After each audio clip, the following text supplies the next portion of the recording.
If you've been on these before, you'll know I usually use the full Britney Spears headphone things, but I find it a bit claustrophobic, so I've gone naked today, so I hope that's okay. Welcome. Really nice to have you back if you've been with us before. I know most people come every week, which is fab. We've got at the moment about 70 odd people, which is great.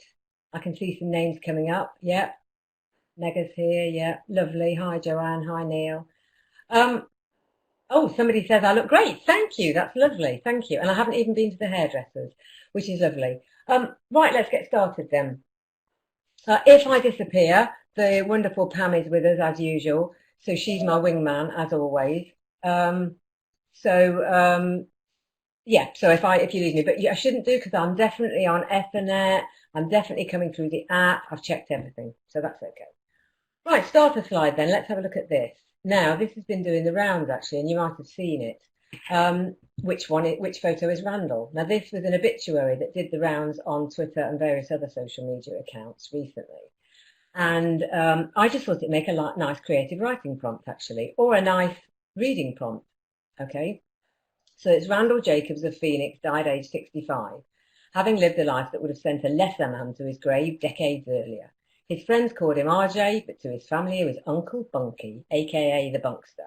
He told his last joke, which cannot be printed here, on May the 4th, 2020. So which picture do you think he is, would be my just basic starter slide, okay? And then I would ask what we found out about him, just from that short little paragraph there, okay, the opening one. So if anybody's got any ideas about which one he is, we're going to return to that obituary in the main body of the resource sharing session later on, okay? And then I can tell you which one it is, okay? Somebody said left. Actually, no, it's not, no. But I like the idea of discussing which one and why. Pam took the easier route, actually, of just thinking how old he is and which one looked like the right age, okay? But which one accords to what you already know about him. And what I could then do, yeah, the middle, because the one on the right is an actor. Yeah, which Jenny says. Actually, it is the one on the right, okay? Somebody says they can't see any image. If you've got issues with the technology, then can you please put it in the quick Q&A? The group chat is just to respond about what we're doing, okay, and just to share things. And Sarah says, God, I hope I look better than that at 65. Yes, me too, absolutely, yes, I totally get you, yeah. But at least unlike the one on the left, he's got some teeth, I think. His face looks like he's still got some teeth in.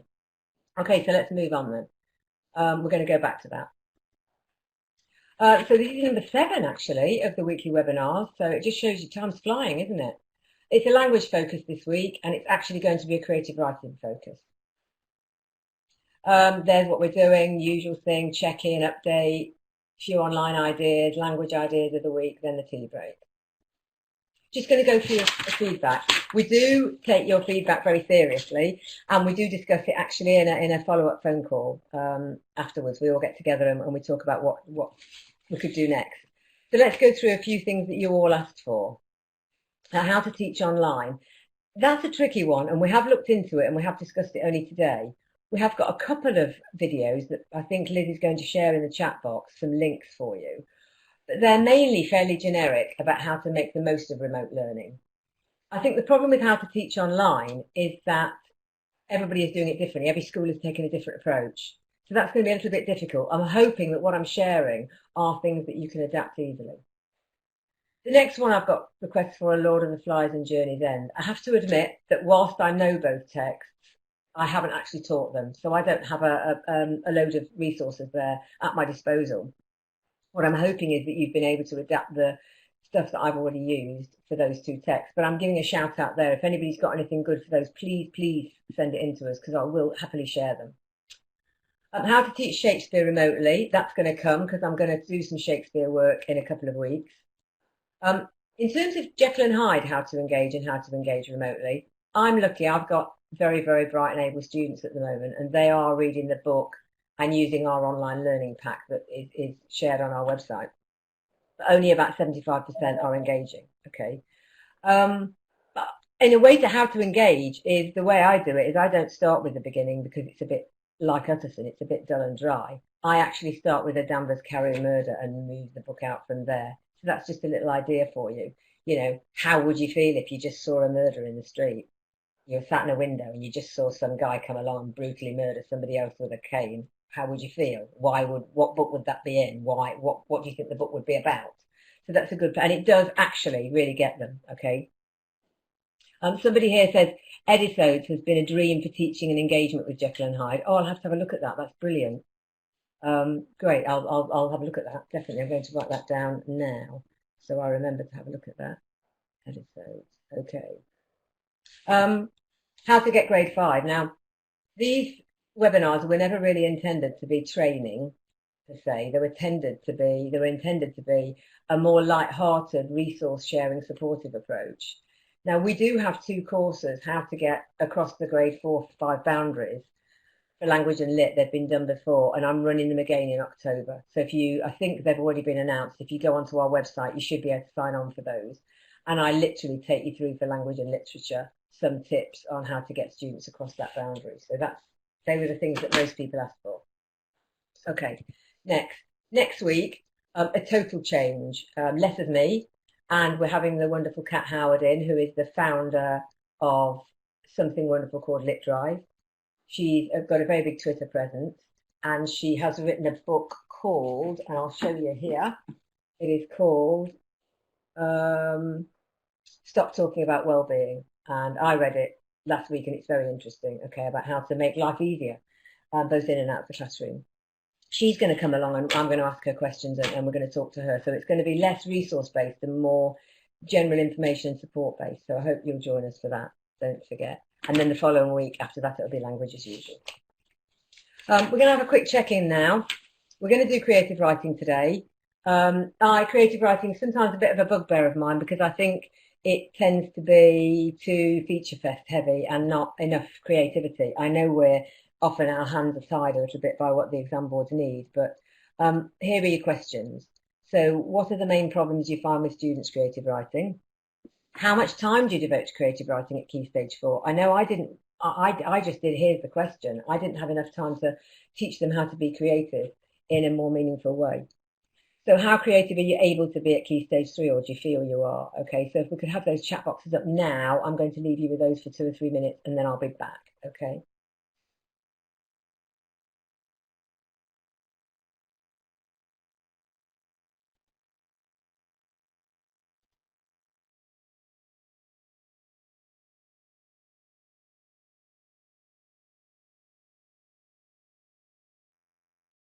Just realised I muted my microphone, and I like to read some of these out and talk about them, which was a bit silly, really.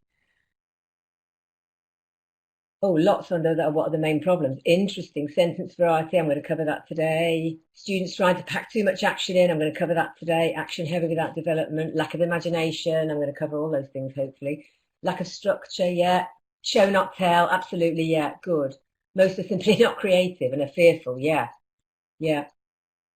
Lack of creativity. No build. Yeah. Deliberately trying to choose to make Key Stage 3 more creative. Brilliant. I think that's where it needs to be, doesn't it? Yeah, absolutely. And taking the fear away. Write in a very dull way. Yeah, cliched. Absolutely. Or they write a story from a computer game. Inappropriate word choice, too flowery. Yeah, really dull subject matter. Yeah, I think the same thing's coming through from everybody, isn't it? Time limits. On how creative are you able to be? Time limits prevent you from really exploring the genre. I think that is an issue, actually, yes. But Rosa said Key Stage 3 is much more creative. Excellent. And Sarah says devoted much more time in the past couple of years to encouraging students to develop skills. Yeah, good, excellent. Too much dialogue. I hate dialogue. All punctuated wrong. Yes, absolutely. Lack of cultural capital and background stories. Yeah. So I'm just going to give you about a minute more on that. Nicholas, can we share these? And just asking the technical side, can we share these answers? I think we're going to in future now, aren't we? I think Pam's onto that. Yes, we can. So we're going to share these answers with you. So that'd be brilliant. So you'll get everybody else's ideas. Yeah, good, excellent. Okay, so now we can share them. I think we can come away from those now. Really interesting ideas there, and hopefully everything I've now chosen to show you today might be of some help. Lack of reading skills, I totally agree, yeah. Okay, so let's take that away then, please. Thank you. Oh, it just all happens seamlessly behind the scenes. It's wonderful, isn't it? Moving on then. Oh, not quite so seamlessly, Julie. Can't move the slide on. There we go. I'm just going to go through some online ideas now. I found something fabulous online this week for you. I found this lady called Christina Milos, and she's got a brilliant, if you follow that, click on that link, it takes you to her blog, okay? And she's got a very interesting blog, but this was one resource I loved, actually, and it was a way of describing characters. And before you worry, I have asked her if I could share this with you, so obviously I don't share anything on here that I've found online without checking with the person, unless it's a public website. So just to make sure you know that, she won't mind. The idea is that memorable character description is not a list of his or her features like a police report, okay? So she uses this idea. You can get the whole PowerPoint on her blog. But I love this idea. Select just a few items from the list below. And I love the idea that what could you find out about somebody by describing just their hands, okay? What could you find out or describe about somebody from just describing their teeth or their cheeks? Think about the pictures we saw of Randall earlier. What could what could you know? You could find out age, all sorts of things, okay? So rather than just describing them in a boring list. And then on her blog, she's got this, which is, I don't know about you, but I might call it something other than oral description. Having spent most of my career with CD borderline boys, I find that word just takes half the lesson just to get out of the way. So I tend to you call it something else. But there, you've got some ideas there, and I'm going to go on to another oral description technique later on, hopefully that will help them to get some ideas. Let's move on then. This was the next one that was actually lovely as well. The New York Times website, and that will take you straight to the website, that link. I'm really proud of the fact that I've managed to get links in without putting the whole web address. That's a new technical skill for me. I'm really proud. It's got some great articles. Students read the article, then you've got some questions for each one, which is great, actually. So there's some really interesting ones there, and that was about whether the internet was broken. So I think some of those for brighter students, you could give those as remote learning activities. They could literally go on, read it, and work the tasks through. So I thought that was a great one, actually. And another lovely one here, fabulous website. This is generationlockdown.co.uk. It's run in association with the Book Trust and with the publisher of many educational books. But it's fabulous. They've got a competition. It's got a July deadline, and it's a writing competition for ages 7 to 17. Sharing stories of life in lockdown. Okay, I just thought that might be a nice thing for your students to do. And if you go on the website, there's some lovely help sections from authors on how to do creative writing. So that is fantastic. Okay, so moving on then. Lovely. Everybody okay? I think they are, aren't they? Yeah. Anybody else having problems with sound? Oh, I hope you're not. That was just one person. I hope everybody else is okay. So let me know. Language ideas and resources of the week then. So what I'm going to do now, I've used these a lot in my training sessions, so apologies if you've seen them before, but I'm going to share with you the 4 main issues that I found when I went through all of the exemplars I had of our creative writing. Okay, and I think they encompass most of the issues that you put in the starter slides. Okay, so here's the first one. Lack of structure and character development. Now, this is an absolute classic at the lower end. It's only scored level 1. It's all in one paragraph. It's boring. There's no character development. We don't even know what they're called. Suddenly, there's a simile. Just down at the bottom, the girl was scared because her face went pure white like a cotton wool. So it's the inappropriate use of simile. And genuinely nothing happens, and the head teacher becomes a headmistress, or you can see there, headmistress, then the head teacher, then a headmaster. So it's a classic one. Now, rather than just read that out and point out the errors, a good idea is to do this is what I've done, is to actually evaluate it. So the school I was at, or am at, did a lot of work to teach evaluation and language analysis. They got the students to write first and then do the skills on their own work, which then improved their own writing. And actually it was just towards lockdown was just becoming a really successful method. So starting the other way around, rather than using reading as an intro to writing, sometimes using their writing as an intro to as a way into reading was quite successful.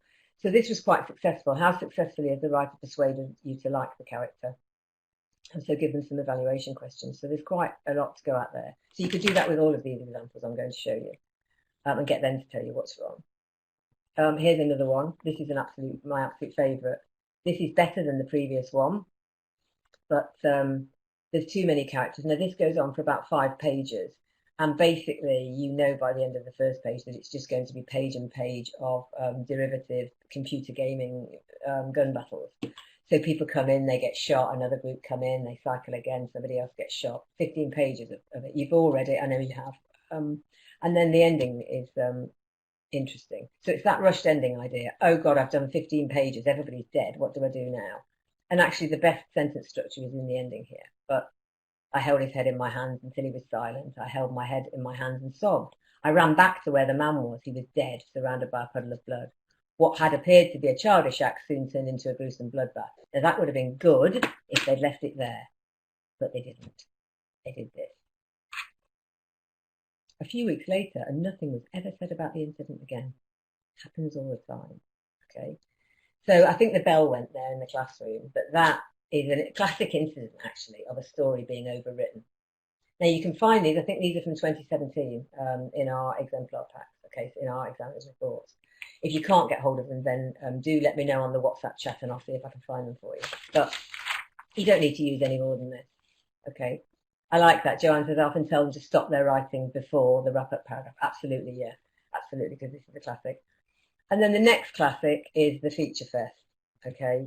And this is just literally as many features as you can get in. And it would have been better without. Okay.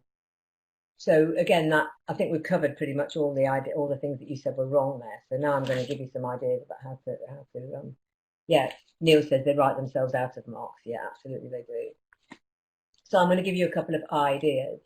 Oh dear, so many features, says Rosie. Yeah, and they've obviously been told to do a 1-word paragraph, but they can't spell that either. So that highlights their spelling.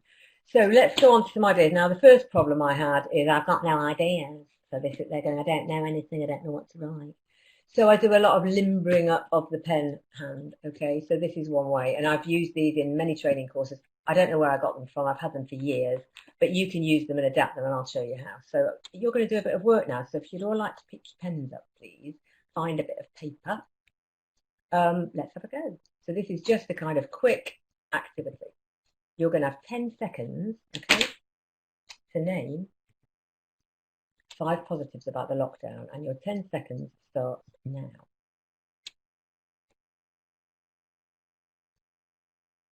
And a little bell will ring in a minute. Okay, now I'm going to give you another one in a minute, but if you want to use these for starter activities or any activities, you just need to, don't muck with the slides because I don't know how the technology works, but if you just change the middle bit where it says 5 positives, if you click in that box, you can delete it and start again and use them. I've got another one here. I find what I do is I pick a topic or a title for a creative writing piece, and I will do 2 or 3 of these with questions in it that relate to the topic. Okay, so then it helps them generate ideas, and it's a technique they can use. Okay, so 5 negatives about the lockdown. Did anybody manage to get 5 in that time, by the way? And then it'll ring at the end. Somebody got 3, excellent. And then the final one, just thought might make you smile. 10 seconds to name 5 things you wish you could have in your classroom. So let's see if you can all do at least one. What would you like to have in your classroom that you haven't got at the moment?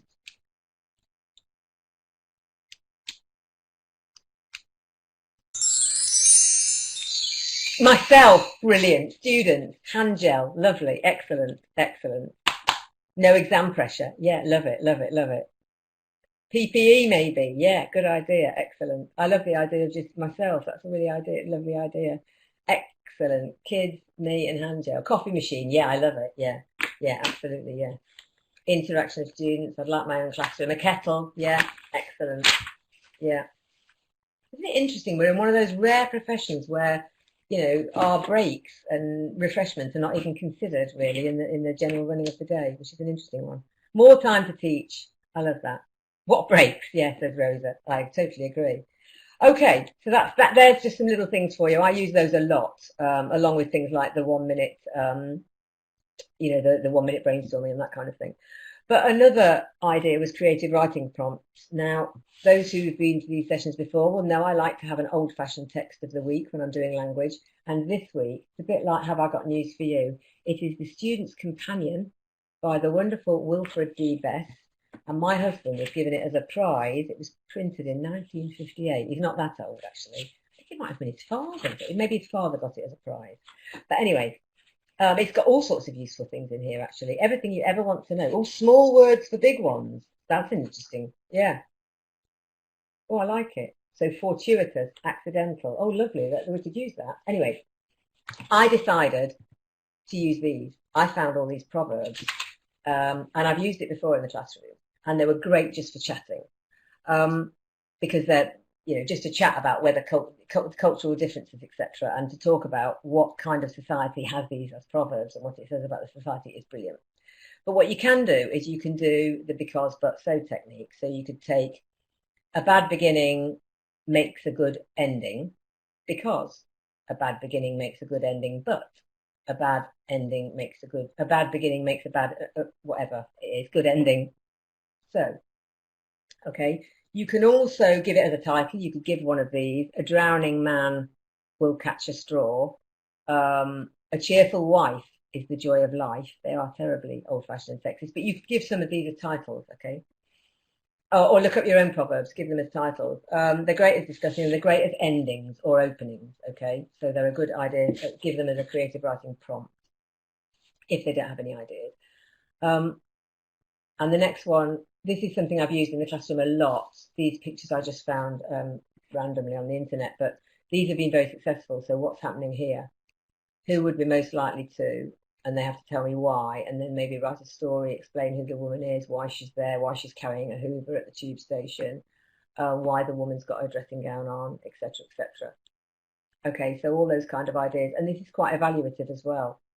Who would be most likely to be an undercover police officer? Gets them to think what undercover police officers are, why they'd be there, that kind of thing. So it's all about evaluation and then using it for stories. So that was something I found successful. Now I'm going to show you something that I've shown you before, only because I've actually used it remotely and I want to show you how well it's worked. And it's this, and you've seen this before. Okay. I made this for year 10 class, and I've used it for year 7 and year 8. I took away the final question for year 7, but it was basically how to build up a character, and this was so I could do it remotely. So week 1, they built up the character. Now, one boy who is very creative anyway, he chose to do his, instead of all they had to do was a list, he chose to do a whole paragraph. So I thought you might like to see it, to see how you could use it in the classroom. Okay, so he's come up with this. And I've just literally copied and pasted it. That is exactly what he wrote. And he's done it in dialect. So it's, I'm 82 years old and I'm feeling quite fine at the moment, but I'd rather be down at pub with my mates, having a pint or two. I don't really have any dreams, I'm too old for it, but I would like to have my own pub though. Nothing really worries me. I've seen a lot in my time, so nothing worries me. Now this is basically he has just written this. This is a stream of consciousness. There's a lot you could do in the classroom to tidy that up, evaluate it. So how successful has he been at showing you the character? And that would actually be a good idea, because what you're getting at is how has he done it? He's done it through show not tell, rather than, Natasha says, I love this. Yeah, I love this as well. Now the final question was, why should I put you in my creative writing? And he's put, you did what? Okay, so great for monologues, I totally agree.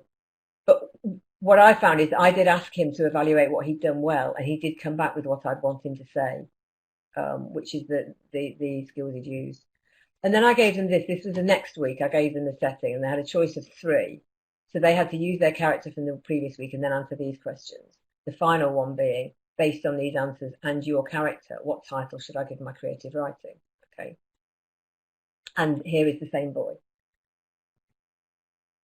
And the reason I've literally copied his exact work this time rather than copying and pasting the words is because my final question was, what's the title? And he's put, wait a minute here, what did you call it? and old Coot and his friend lost in the fields. There's some quite interesting ideas there as well. It's how you would it make a story? What's missing if it's a story? There's loads of questions you can ask about this. Would it be suitable in Key Stage 4 for an answer? What would be missing from it if we did use it? How could you expand each idea? So there's so many you can do here if you evaluate it.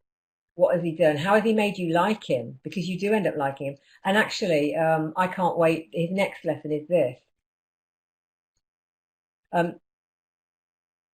Somebody said, can anyone read my comments? Yes, we can. This encourages original ideas. Yes, I think so, it does.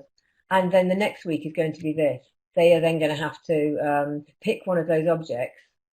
And that goes back to a previous session webinar I did where I talked about using mundane objects as a result of the Spotty Pants blog I shared. And it would be interesting if you gave a class that previous answer from my student and said, what object would he have? What would be relevant to his story and why? How could you then weave in about saying stop climate change? Because he doesn't strike me as the person who would have that badge. Now, Scott said interesting, I wonder how he would do with SPAG. Obviously, it's written in dialect, so how would an examiner go about this? I would expect, if it was done well, I would tell them to avoid dialect. I've got to say, this wasn't necessarily something that I would encourage. It was just an example. If you did it and you did it successfully throughout, vocabulary doesn't necessarily mean you have to put in a fantastic array of wonderfully impressive, sophisticated language. What it means is that the language is appropriate to the character that you've created. Obviously, with the proviso, it needs to be reasonably sophisticated in places, and I think you could do that. You could change some of this. Okay, moving on then. That was that idea. Now, I've shown you these slides before, I'm sure, which is what happens, and it's about a wedding. And the final one, it isn't on there, but it's been in one of my previous webinars where she's killed him. Okay, so this is just something I use again. I've used it remotely again. Ideas about it, characterize it. What are they like? Start it. How would you start? Where would you start? Structure it. I like the start it because with 3 pictures, it encourages them to think about not starting at the beginning. Okay, so that's another way. Now, using that wedding story, I've done a lot in the classroom with talking. Now, I tend to teach the kind of classes that don't need a lot of encouragement to talk, actually, but getting them, so harnessing that, I think is a good idea. So what I've done is and this is an idea that I got from Phil Beadle, if anybody of you remember him or still follow him.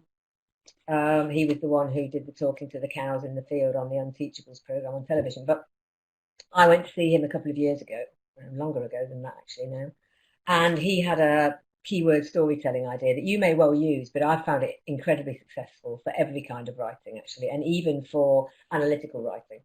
So I'll show you what you do using that story. I've come up with some sophisticated vocabulary that I think could be suitable and could be applied to that story.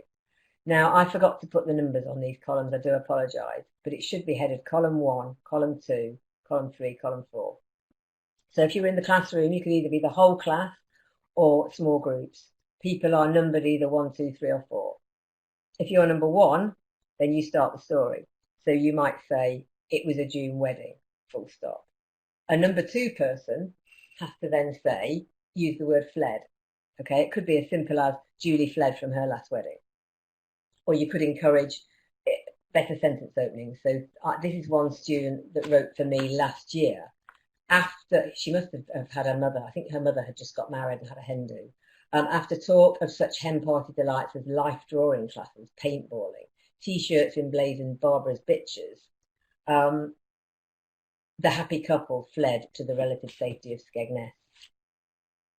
That was a genuine sentence that I got in a lesson, which was interesting. And then number 3 takes on and does betrayal, okay? And then number 4 gets engagement in the sentence. And then you're back to number 1 with bliss, and then euphoria.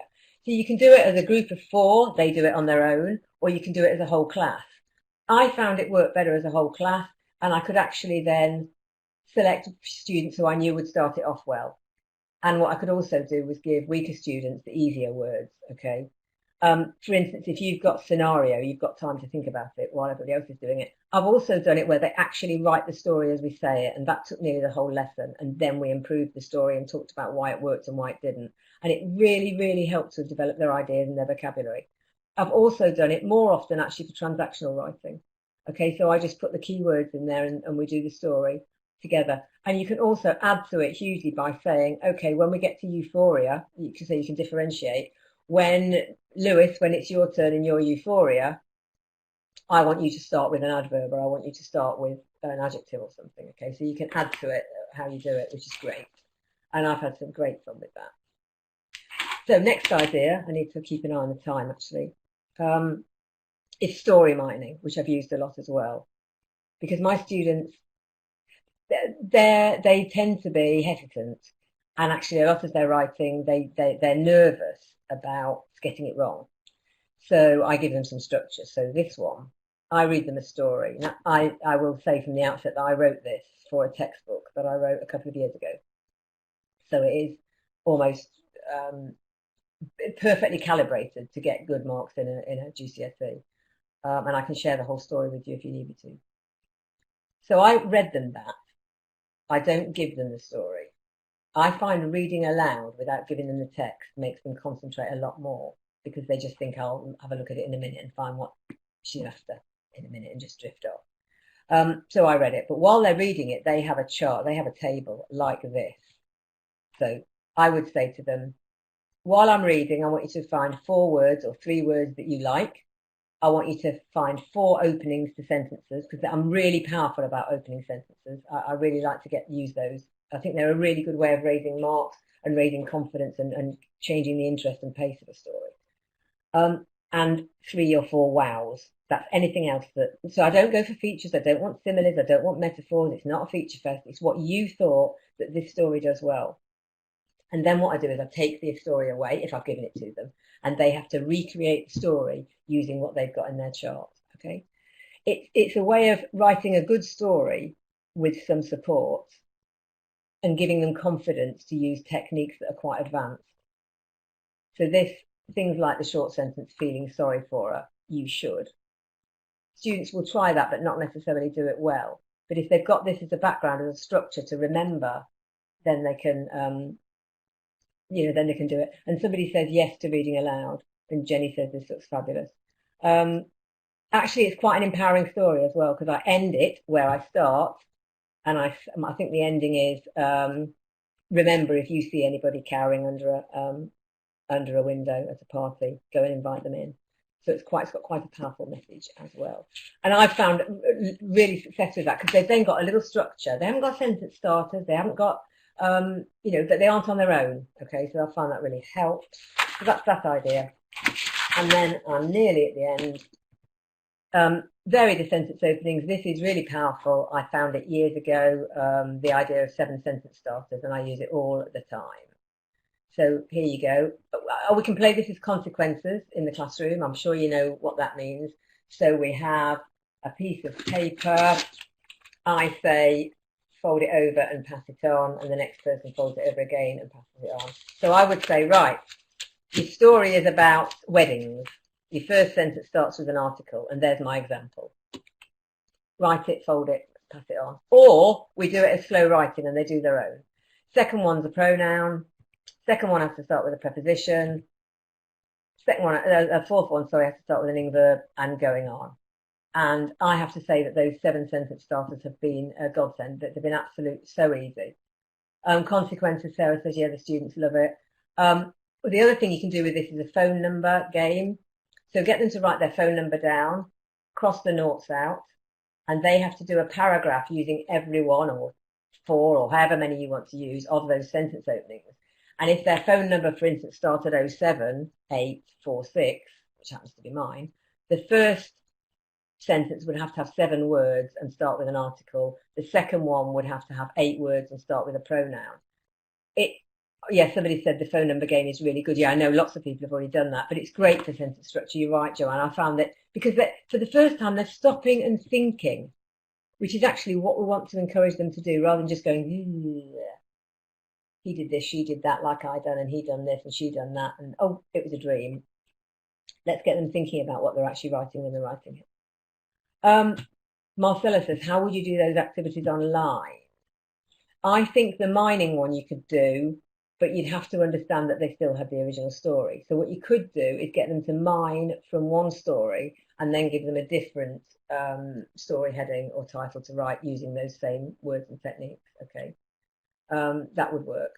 And the sentence opening one's easy. You can actually say to them, just give them instructions. I want you to write 2 paragraphs, and you have to use 5 different sentence starters. Okay, so that very quickly then, 2 last ones. I'm running out of time. Adding dashes and brackets. This is again with the Phil Beadle thing. You give them a basic here. Adding dashes and brackets is almost more powerful than teaching them endlessly about semicolons, which they never get the grips of. I found students at a middle range level did get to grips with this. So you give them a basic like that and you show them, not technically, you get them to tell you how brackets work. So what's the difference between using a bracket for the information or a dash? And it's totally different characters now. I had heard about love at first sight from my younger sister, but like most teenage boys, whereas the other character is very different. I'd heard about love at first sight. My younger sister went on about relationships incessantly. So it's a totally different character. It gives them a different character feel, more condescending, etc. So that was very useful. We practiced that a lot in class, and they used that really well. Then here, just a link to a website that I've used before, Learning Spa. I'm sure you've all used it, but slow writing ideas. And I use the top one. I know this is for the return to the classroom, I realise that. But giving them a load of different sentence instructions into a hat and give everyone a random selection. Okay, so that was a really good idea. So that was just some slow writing ideas. And then I'm going to end quickly with the starter, going circular. The early Randall idea, okay? So if we remember him, this is Randall Jacobs. And this is his obituary. I've had to cut the final bit out because I think the final bit suggests you pour a drink and do something else in his memory, which wasn't appropriate. But I've done this a lot, not with this one, but I would do, is rewrite. Now, this has several uses. I have used sophisticated vocabulary in the instructions. So this is more than just a fun rewrite it in a different way. This is actually teaching them about show, not tell.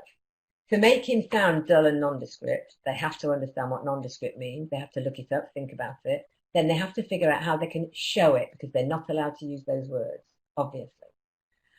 Self-righteous and hypocritical, that's slightly easier. Garrulous and insensitive. So what is garrulous? How do you show somebody was garrulous? What might they have done? Particularly in obituary, what might people remember about them? Okay. Now you might find obituaries at the moment maybe slightly inappropriate given what we've all been through, but I found students who were able to write obituaries without associating them with death in a strange kind of way. So I found it very successful. And I liked this one, but this is more than just a rewrite. It is actually going to help them with their show, not tell, which is basically one of the fundamental things we want to end up with at Key Stage 4 writing. And on that note, that's me done for a bit. We're going to have a little tea break. And I think we're going to do about 6 or 7 minutes this week, okay? So what happens now, if you haven't been with us before, is you will be popped into a group with a lovely Pearson person, Pam, Liz, I think we've got today. I'm not sure who else we've got, but I know we've got other people. And they will help you with ideas. It's basically a chance to share, inspire. So we're going to ask you a couple of questions. You know, what have you enjoyed about the resources I've just shared? How could you adapt them in the classroom? Have they prompted you to think, oh, yes, I used to do that. I'm going to share that with everybody. So into your breakout rooms, and then we'll come back at the end and share the ideas. Okay. So thank you. Hello. Hiya. Oh, got Liz and Pam here. Okay. Yeah, we're all here. Do you want to start, Liz? Yep. One idea that everyone absolutely loved from Nicole is called drop, shift, zoom in, zoom out. So you drop the reader into the situation, into the narrative, and then they have to shift to another time zone, zoom in on some quite detailed, and then zoom out and get the overall picture. So everyone was really a fan of that. So that was a good idea that Nicole shared with us. Yeah, and obviously they're very keen on the ideas that you've shared, Julie, and people will try and take those back as well. and people doing variations of those as Great. well. Pam? Yeah, same from our room as well. There was a lot of really good conversations going on in the boxes about how people use things. Sobia asked, do we think those resources could be adapted for structure and language? And somebody said they would like to know how to get them. They were sort of all talking about how, sometimes you need to get students more motivated to do creative writing more often. And somebody else was saying, which I don't know what you think to that, Julie, and then somebody else was saying that obviously this generation lockdown, when they go back, the thing you had, with you talk about things in lockdown, etc., that would be a good sort of icebreaker and to get people talking about if they want to talk about, Yeah. some of the experience they've had, that sort of thing during I think, well, lockdown. we had lots of interesting ideas and they're all going to be shared. One that came up towards the end with mine, and I'm not going to be able to share them all because otherwise I think we're going to run out of time, aren't we, Pam? But one I loved, Yeah, that's the because problem. I think sometimes I don't think after well, really, sometimes not even key stage 3, but they're not often exposed to really stunning openings of short stories and novels. And if you think about some of the stunning openings, like 1984, which is very resonant perhaps at the moment, is, Yeah. the clock struck 13. So it was Helen who shared. They put some great story openings into a bag, and you have to pick one and finish the story or plan the story. And I loved that idea. Ah, But because right. it's That's a good exposing idea. them all the Yeah. time to somebody else's style, and I love that. I mean, if you are in Top Set, I did try once years ago, trying to get them to copy the style of a writer, which they tried very very hard at, but they probably weren't sophisticated enough for. It was in my early NQT years Yeah. before I knew what was what, but that was the one that hit me. Yeah. So I thought that was a really good idea. The literacy shed was something that was shared by Yeah, lots of that is a people good as idea. well. And that might, when you first look at it, it might seem a bit key stage 2, but actually for key stage 3 and for weaker students, it can be brilliant. Okay, so um, yeah, Definitely. And a lot of people were saying about the resources, how you could use them with the different classes if you adapt them, different year groups, sorry. So that was good. yeah. Okay, shall we move on then? Do you want to do your sharing bit? Because we're going to talk now about over to Yes, Pam. is it me to do the caring and sharing part? Okay, off we go. Tell me when you want me, Thank you, tell me Julie. when you want me to move the So slides forward, or can you move the I was slides now, or is it just me? I think I can. I'll check. I was just going to say then, if you look at the board, I went back then to a year ago or whatever it was, and I was in the classroom. That was spooky. So if everybody looks at the board, no, what I mean Eyes to is, the front, if you look at the please. PowerPoint, you can. That's the one, yeah. Stop fiddling. So Carolyn H has sent in some really good resources this week. I'm just going to show you a couple of slides from those. But as I mentioned earlier, we've got a new web page set up where you can find the resources that have been shared on there. And I'll put that again. You'll see that in a minute. And you can go on that and you can see the resources that will be shared. And everybody's that are shared are going to be on there. So regarding this, Carolyn sent in some slides for a creative writing task based on an article I put about journalist, yeah, Katie Adie in Tiananmen Square. So if I just send on to the next one, and you were saying, Julie, how this links into what we've been doing about creative writing. So I thought that was really interesting the way she did that, and it starts to Tell, get you isn't to it? think about the choice of language. Sorry, say it again, Tell, I isn't missed it? it. The idea. Yeah. Yeah. Exactly, yeah, and how you can use language to think about more about the choices that you Yeah. make. And this one here. So that was good, and there's a whole PowerPoint that goes with that, and lesson resources, etc. So I put thank you for sharing. And also we had Rosa S shared some resources for creative writing based on a poem. So that was a literature thing, but it's still really good. And Fam sent in a lesson she created on Nearpod. I don't know if anyone's used Nearpod. I hadn't heard of it before, so I had a look at it, and it's actually quite good. So if you want to have a look at What that, exactly is it, Pam? Can you just give a brief summary of that?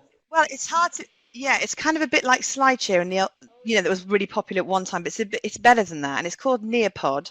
And you go. I don't know if Fam is here, whether she wants to type anything in the group chat box if she wants to, but basically, you can. Yeah, exactly. It's interactive slides, and you can do it and sort of. There she is. Oh, right. Yeah, and it's really good because you can. But I'm going to put that in the webinar page, which is down the bottom, so you can see where it says English GCSE webinar resource Great. page.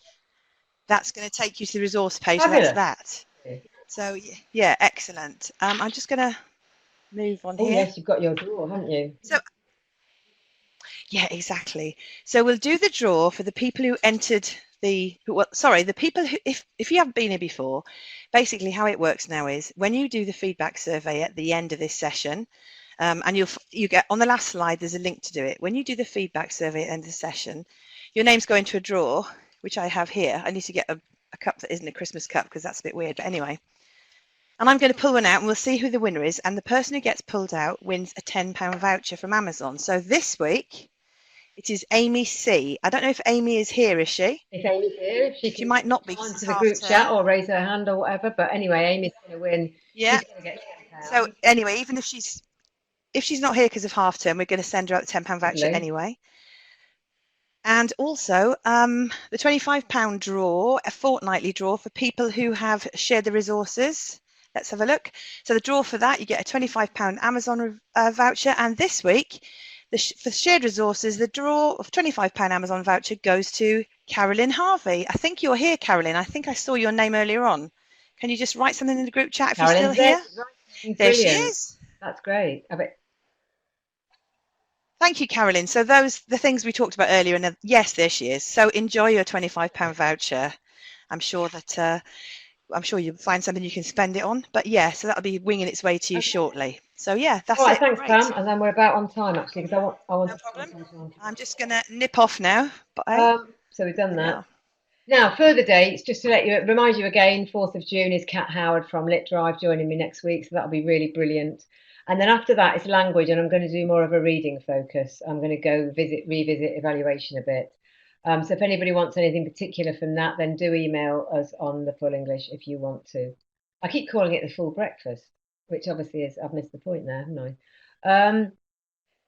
Okay, so if you've got any questions, Pam's put it in the group chat. If you want to ask Kat any questions, if you know her, know of her, know her book, please do email them to the address that Pam's just put in the group chat, and we'll hopefully put those forward to her, okay? So just remember that next week's going to be a little bit different and hopefully really exciting. And if it goes well, we'll hopefully be able to get some more guest speakers going forward. Just a few reminders, if you haven't been with us before, there's some links to go to knowledge organisers, online learning pack, PowerPoint lessons, which have been very successful. And a new thing we've got is free online lessons for Year 10 students. So starting on June the 3rd, if you follow that link, there will be 6 weekly 45-minute lessons delivered by a teacher, okay? So they're going to be free. So I would go for that, get your students to have a look, okay? And then the usual links come up at the end here. Claire, obviously, who is there to help you with anything. And then I'm going to go to the feedback. So I have finished a little bit early tonight because I didn't know whether there was going to be an exciting briefing at 5 o'clock, given what's happened recently. So remember, if there's anything you want to know, anything you would like to put on the agenda or have queries about, just email Pam on the Full English. Please stay with us for the feedback because that's when you're going to get a chance to enter the draw. Okay, so don't forget to do the survey. And yes, you get a copy of the slides, you get everything. Okay, thank you for saying thank you. Okay, lots of excellent food for thought. Lovely, great. And oh, and the WhatsApp chat as well. There's a WhatsApp group as well. There. So your second link there is to WhatsApp group. Please join that, and you can share with people. And I'm on that. So if you want me on the WhatsApp chat, you can just ask for me. Okay, see you next week then. Thank you very much. Bye.